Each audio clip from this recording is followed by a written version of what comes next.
ऐसे ही जबरदस्त और मजेदार कहानियाँ देखने के लिए हमारे चैनल 7 कहानियों को लाइक और सब्सक्राइब करें।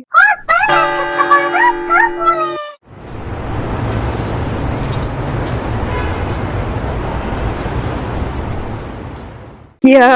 हाँ, अच्छा, अच्छा, हाँ, हाँ, हाँ, ठीक है बेटा, तू आजा। क्या हुआ माँ जी? आपका मुंह खुला का खुला क्यों रह गया? ऐसी कौन सी बात हो गई? अरे मेरी तो किस्मत ही फूट गई। रोहन ने चाइना में किसी चाइनीज लड़की से ही शादी कर ली। लो, देवर जी ने तो शादी ही कर ली। माँ जी क्या क्या नहीं सपने देखे थे मैंने कि पिंक कलर का डिजाइनर लहंगा पहनूंगी और नरुल गर्ग से मेकअप करवाऊंगी। सारे सपने धरे के धरे रह गए माँ जी। चुप कर, यहाँ मेरी दुनिया हिल गई और तुझे अपने लहंगे और मेकअप की पड़ी है। मैं तो चाहती थी कोई भारतीय संस्कारी बहू घर में आए, लेकिन ये क्या हो गया पता नहीं। चाइनीज बहू घर पे आके क्या करेगी और कैसे रहेगी।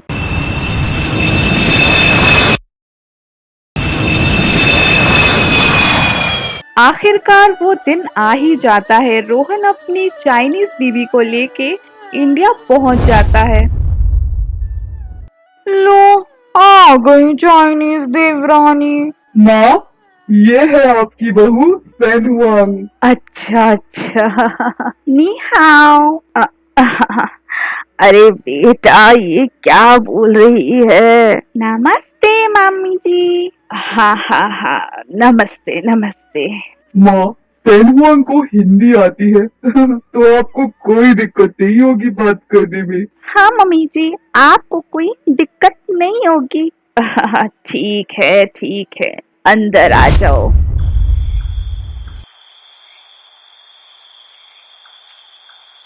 माँ, इतने अरसे बाद आपके हाथ का खाना खाने को नसीब हुआ है। मजा आ गया। खा ले बेटा जी भर के।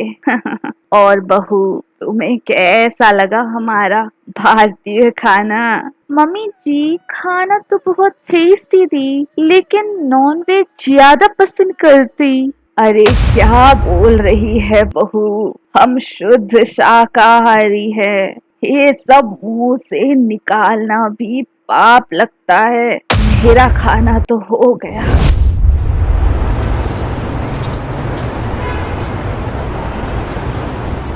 मैं तो ये वेजिटेरियन खा खा के बोर हो गया।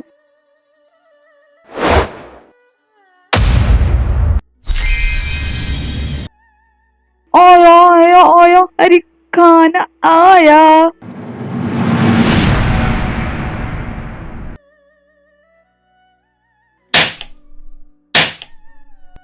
अब मैं बनाता रोस्टेड लिजर्ड और खाता।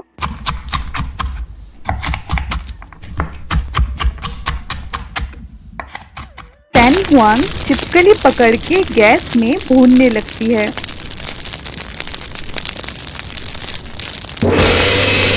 तो खुदा।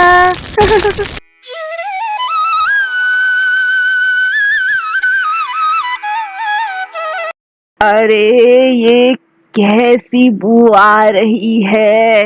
क्या जल गया? अभी देखती हूँ। इतने में सैन हुआंग अपने कमरे में भुनी हुई छिपकली ले जाती है और खाने लगती है। so tasty roasted lizard with this special sauce। ये तो बहुत टेस्टी है। इतने दिनों बाद खाया, बहुत अच्छा लग रही है। बहू, ओ बहू, दरवाजा खोल बहू। ओह नो, जल्दी जल्दी से खा लेती। मम्मी जी, मैं ड्रेस चेंज कर रही है, प्लीज वेट करो। क्या हुआ मम्मी जी? बहू, ये गंदी बदबू कहाँ से आ रही है, जली जली सी? ये गंदी बदबू नहीं है, ये तो अच्छी बदबू है। मम्मी जी क्या बोल रही है बहू, तू तो पागल हो गई है लगता है। ओ, आज तो चिपकली नहीं दिख रहा है, लगता है चिपकली खत्म हो गया।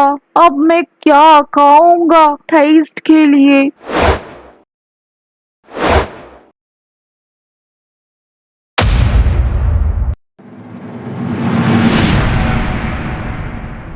ओह स्पाइडर, ग्रेट! अब इसका चटनी बना के खाऊंगा।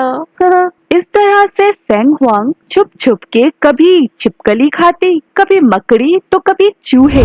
माँ जी, कुछ ज्यादा ही बदबू आने लगी है हमारे घर आजकल। हाँ बड़ी बहू, पता नहीं कहाँ से आती है ये बदबू। माँ जी, हो ना हो, मुझे शक है उस सैन हुआंग पे। चुप कर बहू, कुछ भी बोलती है।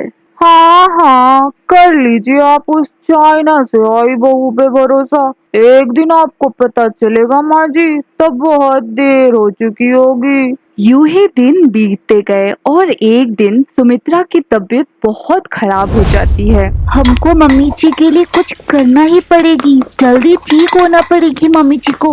आइडिया, चूहे की सूप बेस्ट होती है, इससे वो जल्दी हेल्दी हो जाएगा। फेन हुआंग कुछ चूहे पकड़ के सूप बनाने लगती है।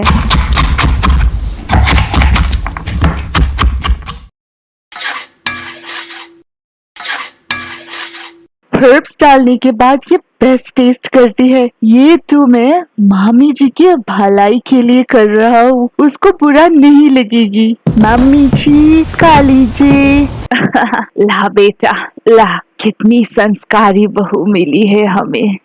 बहू ये क्या है, क्या बना के लाई है तू मेरे लिए? मम्मी जी ये एक फेशियल सूप है जो बीमार होने पे खाते हैं, इससे आप बहुत जल्दी ठीक हो जाएगी। इसमें मैंने बहुत सारी हर्ब्स डाली हैं। रुकिए माँ जी, एक बार सोच लीजिए कि ये खाने लायक है भी कि नहीं। अरे बहू, इतने प्यार से सूप बना के लाई है, जड़ी बूटियां डाल के, ताकि मैं जल्दी ठीक हो जाऊं। सुमित्रा चूहे की सूप पी लेती है और अपने बहू का शुक्रिया करती है। मम्मी जी टेस्ट कैसी लगी? बीमार हूँ, टेस्ट का तो पता नहीं बहू, लेकिन अब अच्छा सा लग रहा है। फेन हुआंग, क्या मैं ये पूछ सकती हूँ इसमें तुमने क्या क्या डाला है? तेरी बहुत सारी हर्ब्स और मोस्ट इम्पोर्टेंट होती है चूहा। क्या तू क्या बोल रही है बहू, तूने मुझे चूहा खिला दिया? इतना उल्टी करने से सुमित्रा की तबीयत और भी ज्यादा खराब हो जाती है और बहुत इलाज करवाने के बाद वो ठीक हो जाती है। इस चाइनीज बहू को तू चाइना ही ले जा बेटा, ये यहाँ नहीं रह सकती, इसने मेरा धर्म भ्रष्ट किया है, ठेस पहुंची है मेरे दिल को। मुझे माफ कर दीजिए मम्मी जी, मैं तो अच्छे के लिए किए ये, लेकिन मैं ये गलती किए कि आपको छुआ खिलाई। मैं अब कभी नहीं खाऊंगा और नहीं खिलाऊंगा, प्रॉमिस मम्मी जी। मैं आप लोगों के कल्चर एंड ट्रेडिशन को रिस्पेक्ट करने चाहिए था। सॉरी मम्मी जी, सॉरी। बहुत माफी मांगने के बाद सुमित्रा ने सैन हुआंग को माफ कर दिया और सैन हुआंग भी अब ऐसी गलती कभी नहीं करती और वो लोग खुशी खुशी रहने लगते हैं।